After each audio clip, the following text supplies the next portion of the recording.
آگے آ جائیے اور ذرا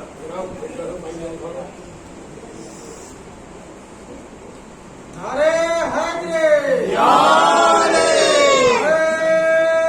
آگے آ جائیے بھائی آپ محمد والے محمد لا حول ولا قوة إلا بالله العلي العظيم أعوذ بالله من الشيطان اللعين الرجيم بسم الله الرحمن الرحيم الحمد لله الذي هدانا لهذا وما كنا لنهتدي لولا أن هدانا الله لقد جاءت رسل ربنا بالحق والصلاة والسلام وتحية والإكرام على سيد أسلم ما في الوجود سر الله في كل موجود نقطة دائرة الوجود وصاحب لواء الحمد والمقام المحمود مولانا ومولا الثقلين جد الحسن والحسين أبي القاسم محمد اللهم صل على محمد وعلى محمد وعلى أهل بيت الطيبين الطاهرين المعصومين المظلومين ولعنة الله على أعدائهم من يومنا هذا إلى قيام يوم الدين أما بعد فقد قال الله تعالى وتبارك في كتابه الكريم وهو أصدق الصادقين وقوله الحق بسم الله الرحمن الرحيم كن فيكون صلوات اللهم صل على محمد وعلى محمد حاضرین گرامی قدر ماتم دارنے سے رسولہ آج شب شہادت امام زین العابدین علیہ السلام ہے. عزیزان محترم، صرف امام کے حوالے سے چند چیزیں آپ کے حوالے کرنی ہے. قرآن مجید کی جس آیہ کریمہ کو سرنامہ گفتگو قرار دیا ہے اس میں خداوند عالم ارشاد فرما رہا ہے کن جو میں چاہتا ہوں وہ ہو جاتا ہے. فیکون جیسے ہی ہم نے ارادہ کیا وہ چیز ہو گئی. پھر اللہ حدیث قدسی میں ارشاد فرماتا ہے کن تو کنزم مخفیہ، میں ایک چھپا ہوا خزانہ تھا، میں نے چاہا کہ میں پہچانا جاؤں تو ہم نے اپنے نور سے کچھ چیزوں کو خلق کیا. ہم نے اپنے نور سے کچھ نور کو خلق کیا. اب عزیزان محترم، اللہ نے جو نور خلق کیا اس نور کے صدقے میں اللہ نے پوری کائنات کو خلق کیا. اللہ نے چاہا کہ زمین بچھ جائے، اس نے جیسے ہی ارادہ کیا زمین بچھ گئی. اس نے چاہا کہ آسمان کا شامیانہ لگ جائے، اس نے ارادہ کیا آسمان کا شامیانہ لگ گیا. اس نے چاہا کہ چمکتا ہوا ایک سورج طلوع ہو جائے، اس نے ارادہ کیا چمکتا ہوا سورج وجود میں آ گیا. اس نے چاہا کہ چمکتا ہوا چاند پیدا کروں، اس نے ارادہ کیا چمکتے ہوئے چاند پیدا ہو گئے. عزیزان محترم، اسی طریقے سے کائنات میں جتنی بھی آپ چیزیں دیکھیں گے اللہ نے صرف ارادہ کیا وہ چیز سامنے آ گئی. اللہ نے ارادہ کیا وہ چیز سامنے آ گئی، وہ وجود میں آ گئی. اب عزیزان محترم، اللہ نے یہ ارادہ کیا، اب اللہ نے جو نور خلق کیے ان نور کو بھی ایسی حیثیت دی کہ یہ بھی جو چاہتے ہیں وہ ہو جاتا ہے. یہ جو چاہتے ہیں وہ ہو جاتا ہے. اب جیسے جناب ابراہیم کو نمرود آگ میں پھینک رہا ہے، جناب ابراہیم چاہ رہے ہیں کہ آگ ٹھنڈی ہو جائے، آگ ٹھنڈی ہو گئی۔ جناب موسیٰ علیہ السلام فرعون کے دربار میں اپنا عصا اپنا ڈنڈا پھینک رہے ہیں، وہ سانپ بن جا رہا ہے۔ پیغمبر اسلام چاند کی طرف اشارہ کرتے ہیں، جو ٹکڑے میں ہو جاتا ہے۔ مولا کائنات سورج کو اشارہ کرتے ہیں، سورج پلٹ جاتا ہے۔ تو اللہ نے کچھ ایسے نور کو اس کائنات میں خلق کیا کہ جو سوچتے ہیں وہ فوراً ہو جاتا ہے۔ اب عزیزان محترم، یہ تو اللہ کے رسول تھے، اللہ کے نبی تھے۔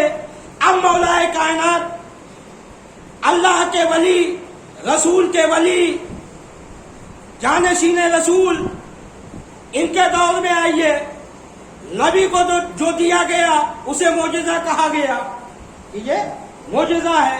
معجزہ کیا ہے؟ معجزہ وہ ہے کہ عقل انسان جہاں حیران ہو جائے کہ ایک عصا کیسے سانپ بن سکتا ہے، جناب عیسیٰ علیہ السلام کیسے مردوں کو زندہ کر سکتے ہیں، جناب ابراہیم علیہ السلام کے لیے آگ گلزار کیوں ہو جا رہی ہے۔ لیکن اللہ نے جتنے بھی کائنات میں نبی بھیجے، ہر نبی کو قرآن سے علم دے کر بھیجا، لیکن میرا علی وہ ہے جسے اللہ نے پوری کتاب کا علم دے کر بھیجا، پوری کتاب کا علم دے کے بھیجا۔ اب عزیزان محترم، جسے تھوڑا سا علم ملا اس نے مردوں کو زندہ کیا، اس نے عصا کو سانپ بنایا، اور جس کے پاس پورا علم ہو اگر وہ مغرب سے سورج پلٹا دے تو حیرت نہ کرنا، اگر ستارے کو اپنے در پہ بلا دے تو تعجب نہ کرنا۔ نعرہ حیدری،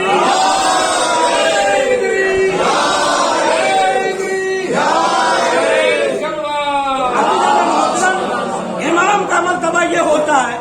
اب منزل اور آگے بڑھی، چونکہ تاریخ کے مناسبت سے ہی دو تین چیزیں پیش کرنی ہے۔ امام حسن کا دور آیا، امام حسین علیہ السلام کا دور آیا، اور چوتھے امام امام زین العابدین علیہ السلام کا دور آیا۔ ہمارے چوتھے امام ہمیشہ پیدل حج کو جایا کرتے تھے۔ ایک مرتبہ امام جا رہے تھے، ایک جنگل تھا، جنگل میں امام رکے اور تسبیح پروردگار کر رہے تھے، عبادت کر رہے تھے، اور اس جنگل میں ایک انسان اور تھا، وہ ایک پیڑ پہ بیٹھا ہوا تھا، وہ بھی حج کرنے جا رہا تھا، اپنے قافلے سے بچھڑ گیا تھا، اور جب رات ہوئی تو اس نے کہا کہ میں پیڑ پہ بیٹھ جاؤں، اس لیے کہ نیچے رہوں گا تو ہو سکتا ہے درندے مجھے نقصان پہنچا دے۔ یہ پیڑ پہ بیٹھ گیا، اور اس نے دیکھا کہ ایک انسان ہے جو پوری رات عبادت کر رہا ہے۔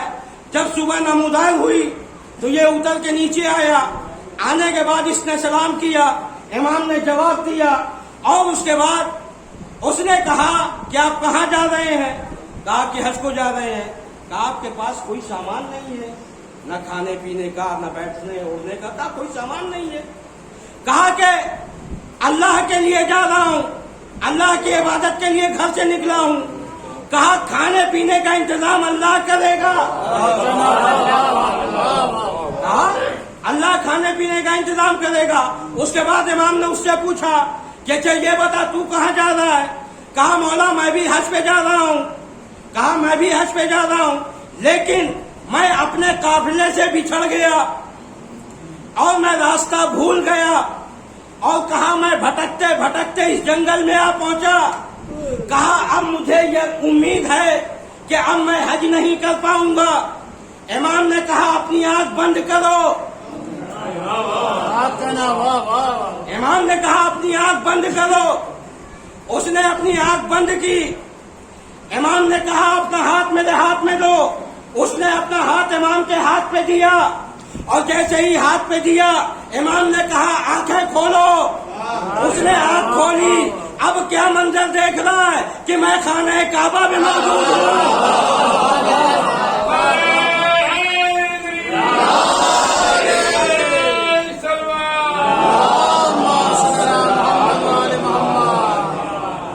کیا دیکھا کہ میں خانہ کعبہ میں موجود ہوں۔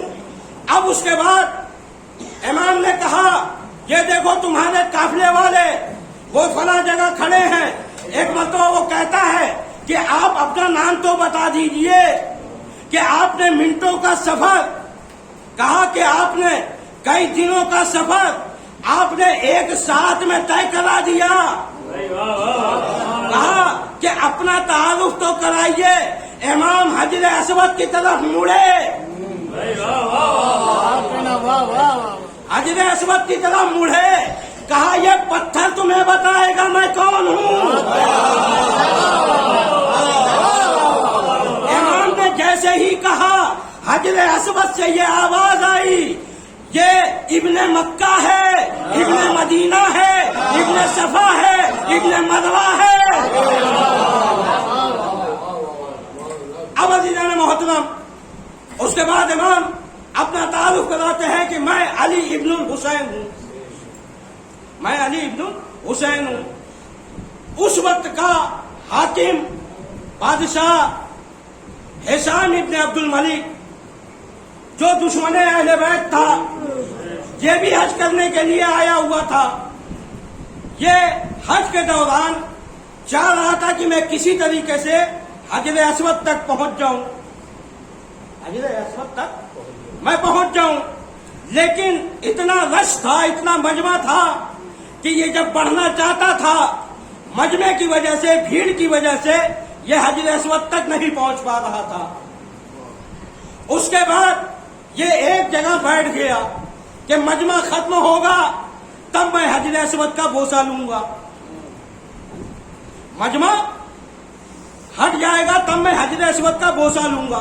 اسی عالم میں دیکھا کہ ایک شخص داخل ہوا اور حجر اسود کی طرف بڑھنے لگا، اور جب بڑھنے لگا تو پورے مجمع نے اسے جگہ دی، یہاں تک کہ اس کے اور حجر اسود کے بیچ میں کوئی ایک آدمی موجود نہیں۔ اب یہ سوچنے لگا کہ میں بادشاہ، میں خلیفۃ المسلمین، میرے لیے یہ مسلمان ہٹے نہیں، میرے لیے یہ مسلمان ہٹے نہیں، میں بادشاہ، میں امیر، میں خلیفہ، ساری چیزیں۔ اس کے بعد وہ کہتا ہے کہ یہ شخص کون ہے؟ تو وہاں پہ ایک شاعر تھا فردق، اس نے کہا کہ تمہیں معلوم نہیں، کہا تمہیں معلوم نہیں، تم یہ سمجھ رہے ہو کہ تم بادشاہ ہو، کہا یہ وہ ہے جو دلوں پہ بادشاہی کرتا ہے، کہا یہ کوئی عام آدمی نہیں ہے، کہا ابن مکہ ہے، ابن مروہ ہے، ابن صفا ہے، کہا ابن مروہ ہے، ابن صفا ہے، کہا یہ وہ ہے کہ جس کے لیے کائنات کی ہر وہ شاعر اللہ چیز یہ کہتی ہے کہ یہ ابن اللہ ہے۔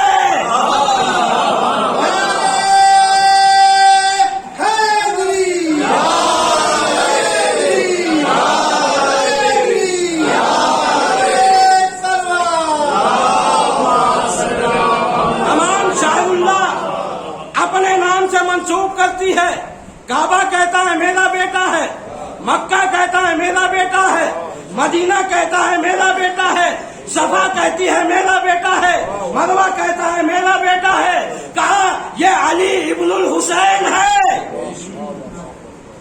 جب اس کے بعد فردق نے یہ شعر ہشام ابن عبد الملک کو سنائے تو ہشام ابن عبد الملک کہتا ہے کہ جس طریقے سے تم نے اس بندے کی شان میں قصیدہ کہا ہے ویسے ہی میری شان میں کہو، کہا میری شان میں کہو۔ تو اس نے کہا کہ اگر میں تمہاری شان میں قصیدہ کہہ دوں تو کہا کہ یہاں سے تم زندہ نکل نہیں پاؤ گے، کہا کہ تم اگر یہ چاہتے ہو کہ تمہاری خاندان کیسی ہے وہ صرف تم ہی جانو، تو کہا مجھ سے کلام نہ کہلوانا۔ اگر تم یہ جانتا چاہتے ہو کہ پورے عالم میں تمہاری خاندان کو جان جائے تو کہو مجھ سے، میں بھی قصیدہ کہوں گا اور تمہاری خاندان کے بارے میں کہوں گا، تمہارے بارے میں کہوں گا۔ کہا کہ یہ دل کی میرے آواز تھی، چونکہ یہ ایسے لوگ ہیں جن کے لیے قرآن قصیدہ پڑھ رہا ہے۔ انما یرید اللہ لیذھب عنکم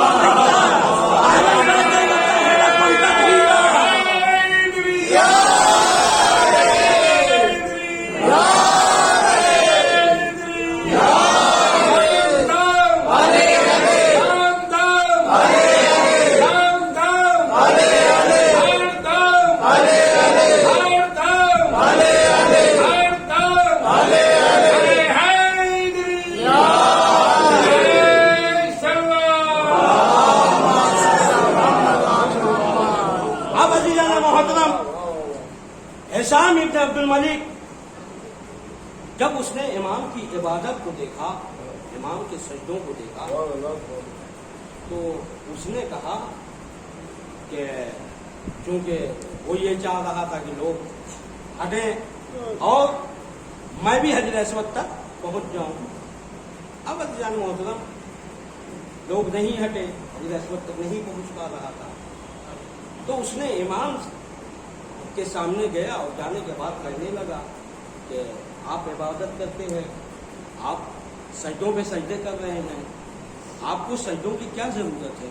کہا کہ مجھے تو لگ رہا ہے کہ یہ دکھاوا ہے۔ کہا مجھے لگ رہا ہے یہ دکھاوا ہے۔ کہا آپ کو سجدوں کی کیا ضرورت ہے؟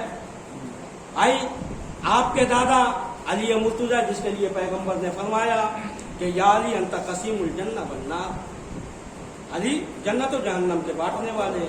کہا آپ کے بابا کے لیے کہا کہ الحسن والحسین سید شباب اہل جنہ، کہ امام حسن اور امام حسین علیہ السلام جنت کے جوانوں کے سردار ہیں۔ تو کہا کہ آپ کو نماز پڑھنے کی کیا ضرورت ہے؟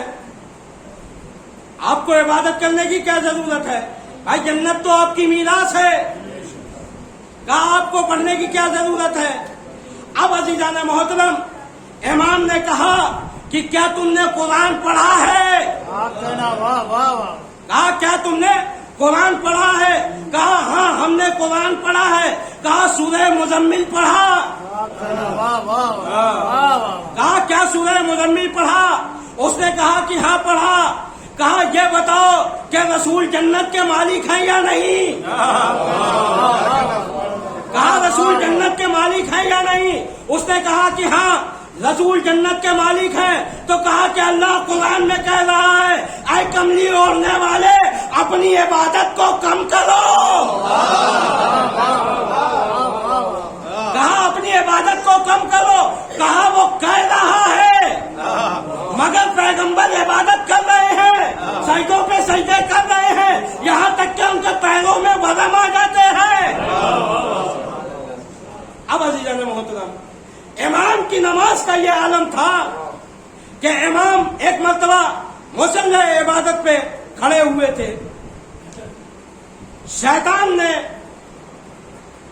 کربلا میں دیکھیے سجدہ اس نے امام کا دیکھا تھا، آخری سجدہ امام حسین کا دیکھا تھا، اور اس کے بعد یہ آیا امام سجاد علیہ السلام کے پاس، اور آنے کے بعد کہتا ہے کہ آج تو میں اس کی نماز میں خلل ڈالوں گا، نماز میں خلل ڈالوں گا، نماز توڑنے پہ مجبور کر دوں گا۔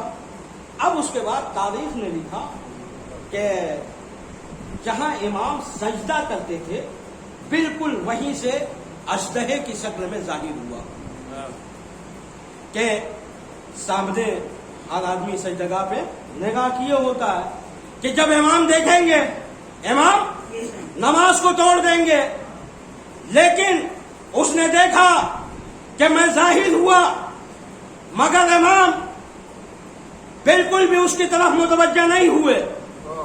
تاریخ نے لکھا وہ اژدہا وہیں پہ کھڑا ہونے لگا،